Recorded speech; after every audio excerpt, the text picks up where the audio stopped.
vous remercier pour l'opportunité que vous me donnez de m'exprimer encore à travers vos chaînes, étant donné que ce n'est pas la première fois. Et cette fois-ci, je voudrais parler à cœur ouvert, étant donné que ce n'est pas moi qui vous ai sollicité, mais vous l'avez fait pour que je puisse m'exprimer sur un certain nombre de sujets. Concernant l'entrepreneuriat au Gabon, je voudrais avouer que le geste qui a été fait par le gouvernement, c'est un geste très encourageant. Parce qu'aujourd'hui, les secteurs organisés à un haut niveau, souvent, sont les secteurs privilégiés. Maintenant, les secteurs comme le transport ou le taxi, ce sont les petites entreprises.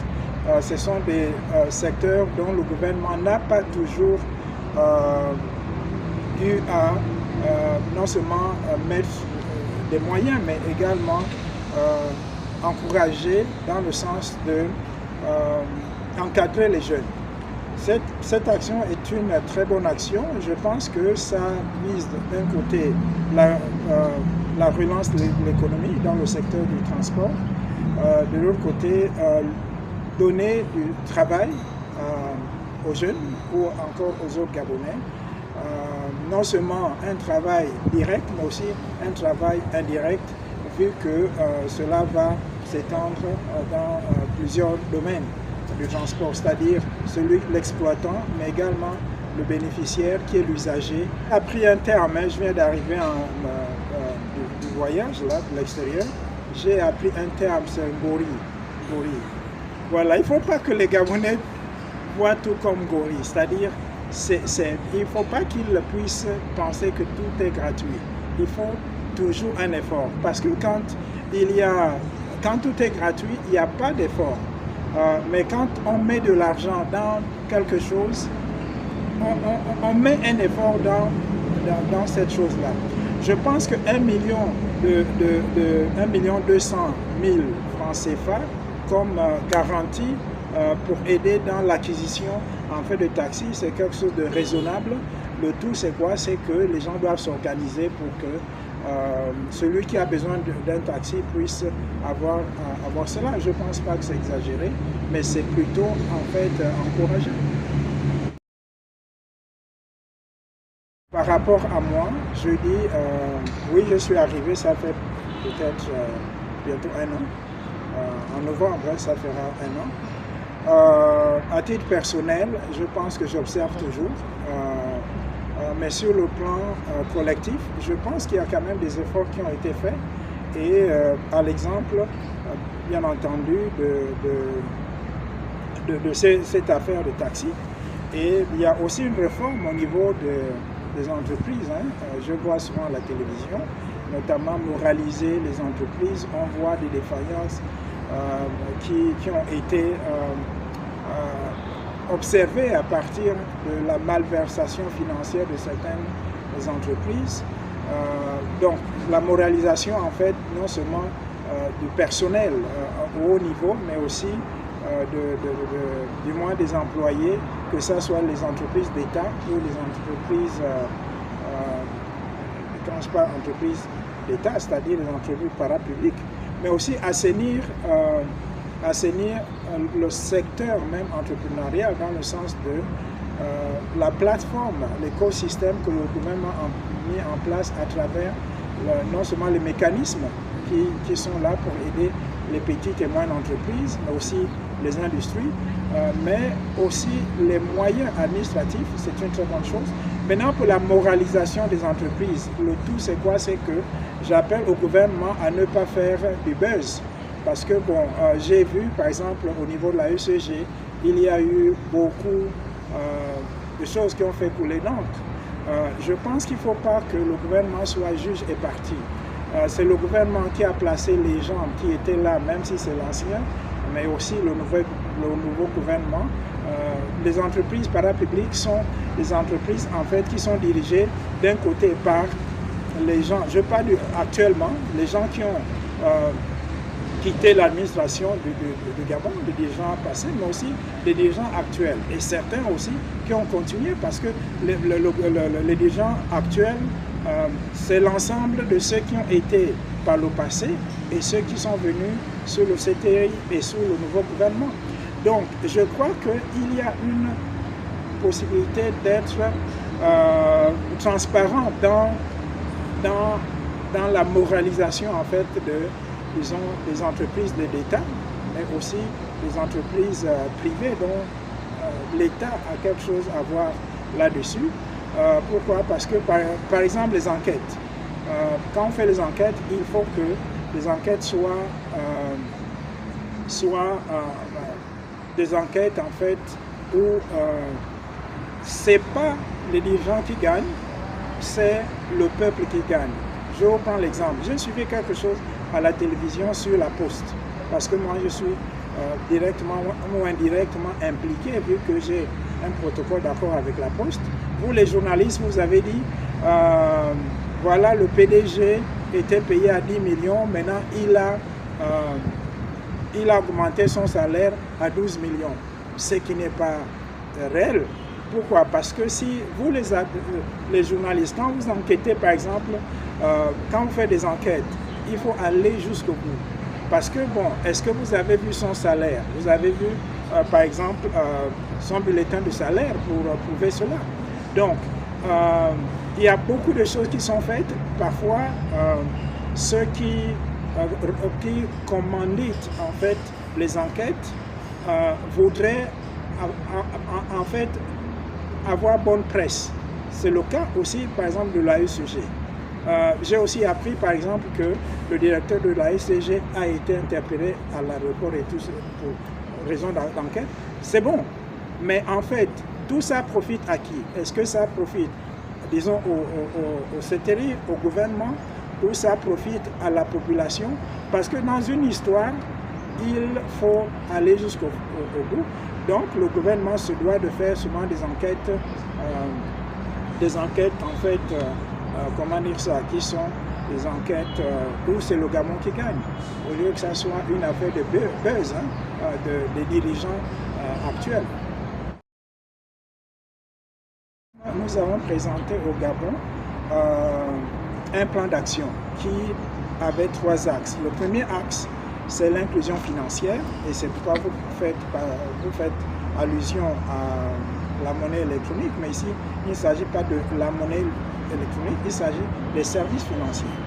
Et ces services financiers incluent non seulement le transfert d'argent, mais également faciliter le Gabonais lambda et faciliter le gouvernement à avoir non seulement une plateforme ou des plateformes où l'argent est échangé, où les services sont également donnés, où les produits financiers sont aussi offerts, mais aussi pour booster les entreprises à travers, bien sûr, ces services financiers-là.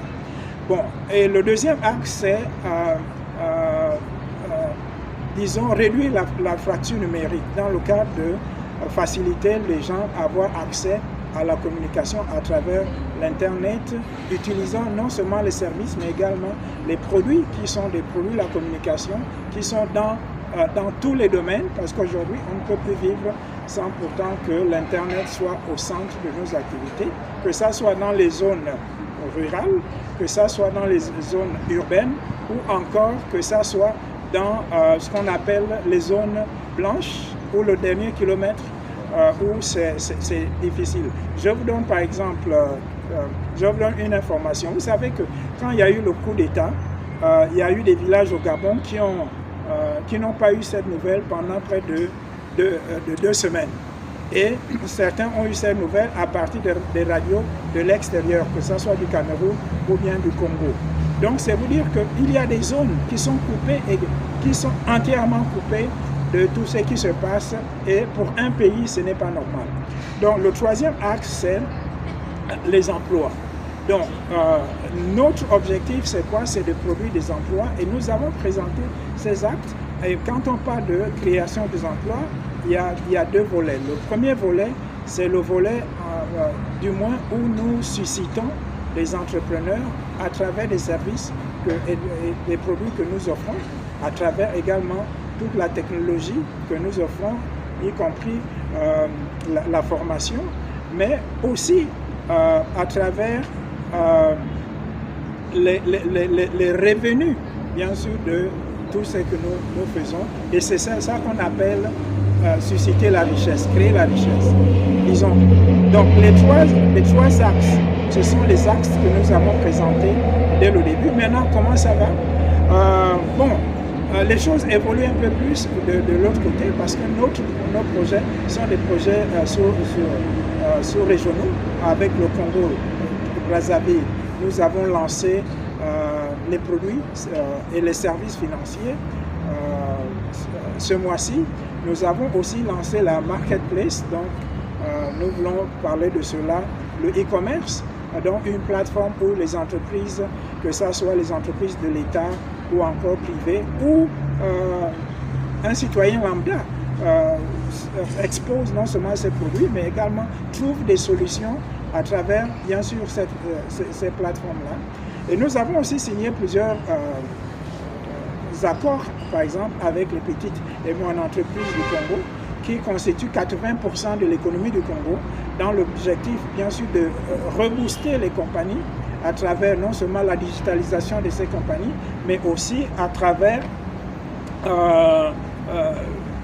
la mise en place des systèmes ou d'un écosystème qui permet à ce que ces petites et moyennes entreprises puissent du moins être utiles non seulement à l'intérieur du pays, mais aussi à l'extérieur.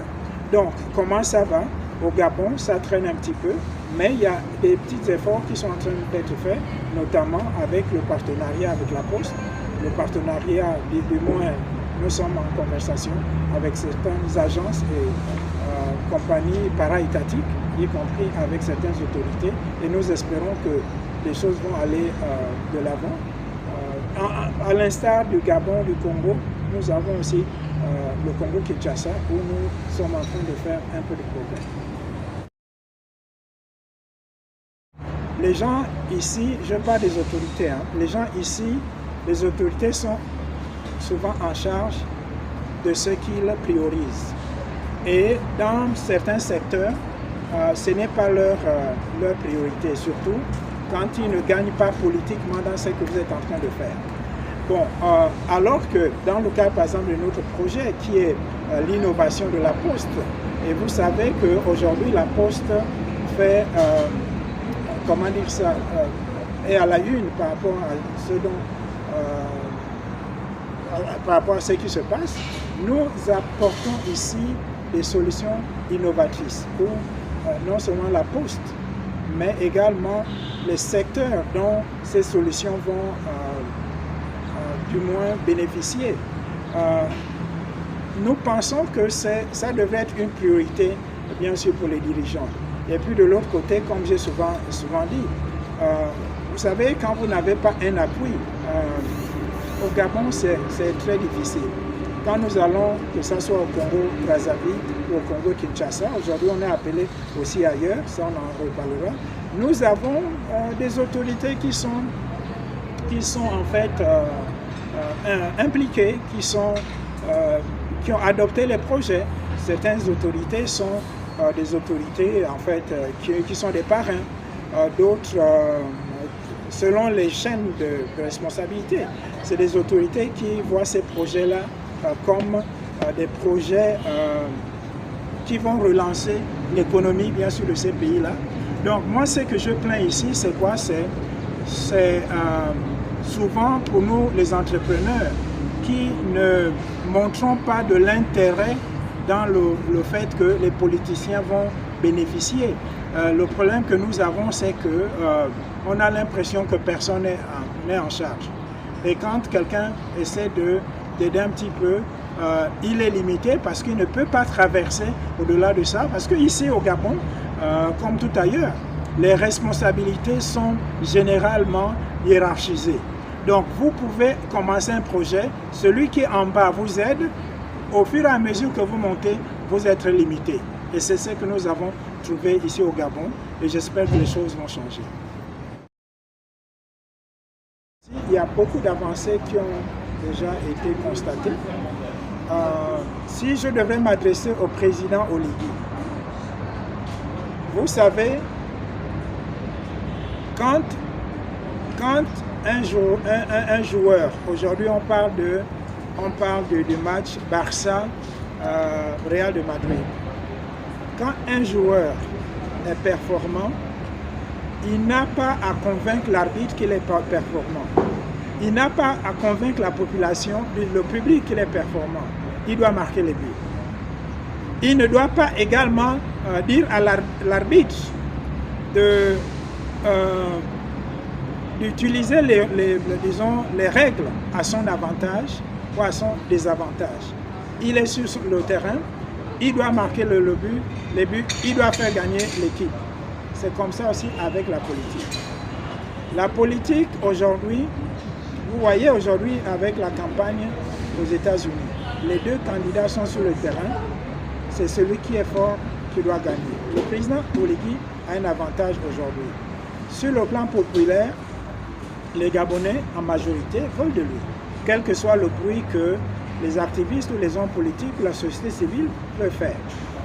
Mais il n'a pas à forcer, du moins il n'a pas à se fabriquer, il n'a pas à créer des choses, soit pour se maintenir ou pour plaire aux gens. Qu'il marque les buts. Par exemple, les taxis.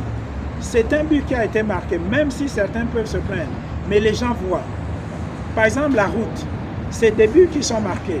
Dans le cas de l'entrepreneuriat, au lieu de faire, par exemple, 2 poids, 2 mesures, au lieu d'être trompé, ou bien par rapport à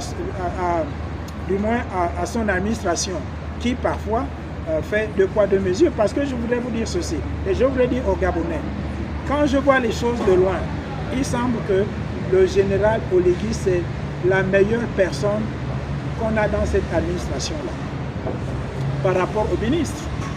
Vous avez des ministres, vous écrivez, ils ne vous répondent pas. Vous avez des ministres qui ne sont pas proches de la population. Mais regardez, regardez ce que le président Oligui fait. Comme j'ai dit, hein, je ne fais pas de conabélisme, mais moi je vois ce qui est là, ce qui est en train d'être fait. Donc, je pense que, comme mot de fin, je pense qu'il faudrait également que les dirigeants aujourd'hui puissent souvent faire l'auto-évaluation d'un côté, mais de l'autre côté, il faudrait également qu'ils écoutent les gens, qu'ils soient prêts, disons, qu'ils ne fassent pas 2 poids, 2 mesures. Et de l'autre côté, j'aimerais revenir sur un point important, les taxis là dont nous avions parlé au début. J'étais au Congo Brazzaville. Là-bas, la course c'est 1000 francs. Le carburant là-bas est beaucoup plus cher qu'au Gabon. Les pièces, c'est la même chose qu'au Gabon. Il faut que le maire ou les mairies puissent réglementer ce secteur-là. Il y a beaucoup de raquettage. Il n'y a pas seulement à donner les taxis plutôt aux Gabonais, mais il y a également à créer un écosystème qui fait que les taximans gagnent, mais aussi la population. Aujourd'hui, le transport public est très pauvre au Gabon.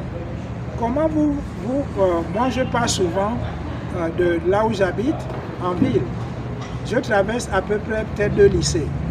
Comment vous vous rendez compte qu'un enfant de 6e ou de 5e prend le taxi, il doit miser pour se rendre chez lui? C'est pas normal. Je ne dis pas que les taxis doivent, on doit payer 1000 francs.